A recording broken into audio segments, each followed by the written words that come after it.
This is a brief introduction to collaborative learning and practice for school nursing midwifery, Plymouth University, for their students and our placement providers. So, collaborative learning and practice has been introduced nationally, and the concepts behind it is to enhance students' placement learning experience, to enable them to attain competency and proficiency in clinical practice. It also facilitates high quality supervision within the current climates of staff shortages, increased demands on nursing, and seen as a way forward by a Nursing Midwifery Council. It also supports workforce development. A good placement experience equals recruitment to a placement area.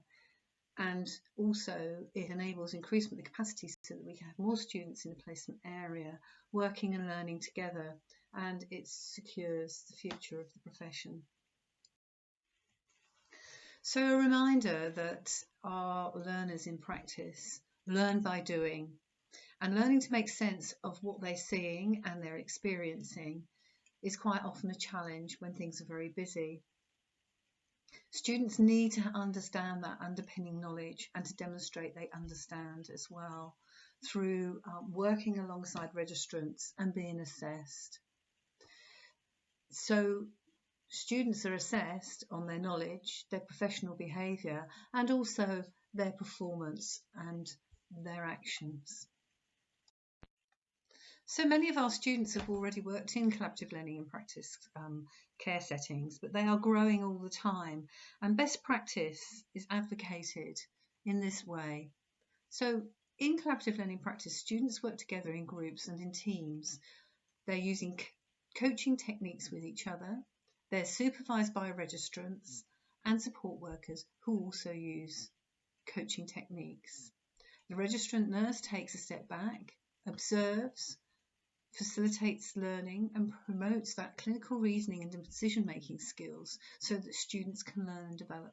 It's putting the student in front, letting them learn by doing, but also testing them for their understanding and underpinning knowledge.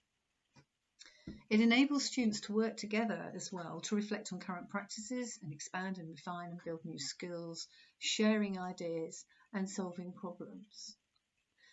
It helps them and make sense of the world around them about learning in real-time practice. So in terms of coaching students, we advocate the GROW model.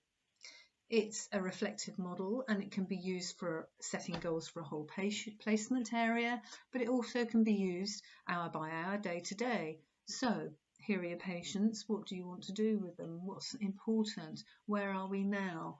What do you know? What don't you know? What needs to be implemented in terms of care? What sort of options are there? What choices need to be made? What are the priorities? So once you've weighed those up, what will you actually do? We bed this within our students in our clinical simulation activities. We enable them to peer support and peer coach each other. So using the GROW models is one that's reflective, and as a coach, somebody coaching students, it is about standing back. It's not saying this needs to be done, that needs to be done, go and do this, go and do that. It's enabling the students to problem solve and work those things out for themselves. And sometimes you just need to let them have that space to think things through and process what needs to be done. Obviously there are cases where time is in the essence, and you would make suggestions and have you thought about this, or this, that and the other are priorities here, but which would you do first? It is still using those skills and using a coaching model like GROW. So with the student, coaching enables them to set their own goals. It enables them to become confident, to actually weigh things out using their clinical reasoning and clinical decision-making skills. Giving feedback to each other on how they're doing also builds them as towards registrant practice, where they will be supporting, supervising and assessing students. It's really important to enable through coaching using open questions and to be able to understand how facilitating learning is better than direct telling, learning, teaching. So by using coaching, students do develop that confidence and leadership. I'm hoping you're going to watch the associated videos with this little film, and you will actually see first year student nurses taking the lead for care for a group of patients using coaching skills. Students start to take greater responsibility for their learning. Students will feel that they are doing better in a CLIP environment than they would if they were working one-to-one. So it makes people motivated, it helps that real life problem resolving things, it builds self-esteem, it brings together that collegiate working across a team, which students, once they become registrants, are expected to do.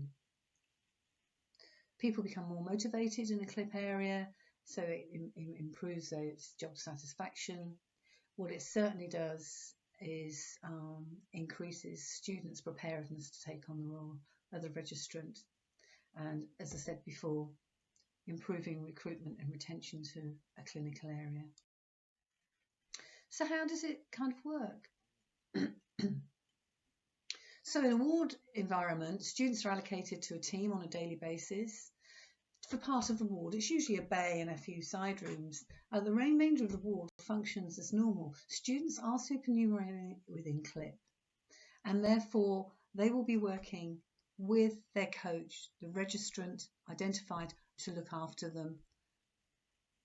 Best practice is to have a morning huddle. The student's identified as the lead for the day, and it doesn't matter what year or stage they're at. All in good CLIP environments, all the students take turns at leading the team. So it enables them to start to develop team leadership and team working really early on within their programme. So they'll work with people delivering and evaluating care, review again at lunchtime and then again at the end of the day, focusing on what's been done, what needs to be done. But at that time, it's good to identify what learning could take place. What patients have they been looking after? What do they know about those conditions or procedures or processes? Maybe there's something that there are deficits are. Some might know more than others, and they could be set a task to have extra time at lunchtime to go and look something up and to come back and feed back to their coach. Weekly reflective sessions where all the students come together once a week and they review how they've been doing over the week and do some reflection, problem solving, troubleshooting. And again, if you watch the associated videos, you'll see an example of this. So in the community, so students can either work on a one-to-one with a supervising registrant, but they take the lead, so they go and deliver that care and lead the delivery of that care, delegating, etc.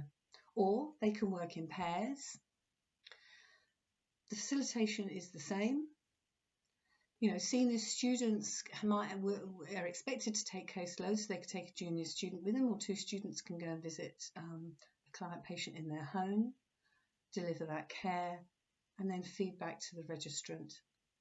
Again, if you're in the community, you may not come back together at lunchtime, but certainly you would at the end of the day to look back and evaluate what you've been learning, what's been happening, think about identifying any particular learning that could take place, what they didn't know, what they need to know more about.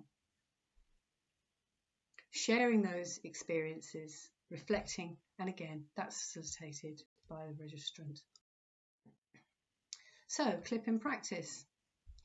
Findings. It puts the student at the centre of learning, no doubt, and certainly we've been doing quite a lot of research at Plymouth into CLIP, and these are some of the things that have come up.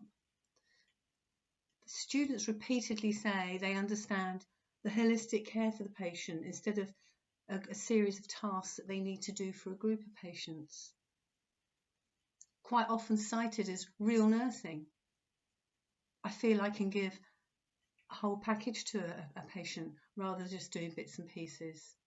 I feel more confident about becoming a registered nurse. Certainly people that have been working with CLIP and registered nurses feel the students are more professional. They like the way in which the students work together and displaying early signs of that professional registrant to be. Working together and learning together has definitely been a positive outcome for students working in CLIP, and encouraging and teaching each other and supporting each other also helps. So some students are going to be going into areas that are well established with CLIP, and some areas are beginning to work towards developing CLIP. CLIP is rolling out right across the whole of our placement providers in mental health, maternity, hospitals, community nursing teams. You may be part of the activities where preparing the team cannot be underestimated. Everyone does need to own it, and staff may need to be supported in developing their coaching skills. So you will have a team to support those implementing CLIP. Buy-in for management is important. On the other side of the page, you'll see redeployment issues, and certainly because there's a larger number of students in a clinical area, it's often considered suitable to move staff. At the end of the day, the students are supernumerary. The clinical area needs to function whether the students are there or not, and that buy-in to support this from the top needs to be there. Students have reported they feel the need to be there all the time. Now they've got the responsibility for patients, and it's my patient and I can't leave them, and previously I might have thought about going somewhere to go and learn something. Those things should still happen. Students should still pathway. It's really important. If staff is short, students who are working in groups can feel vulnerable. They feel that they're not being working with a registrant who's there with them, with that group of patients. And people need to be considering that while students may seem confident about being able to lead the care, they still need that support, they still need coaching, and they still need to have their learning enabled.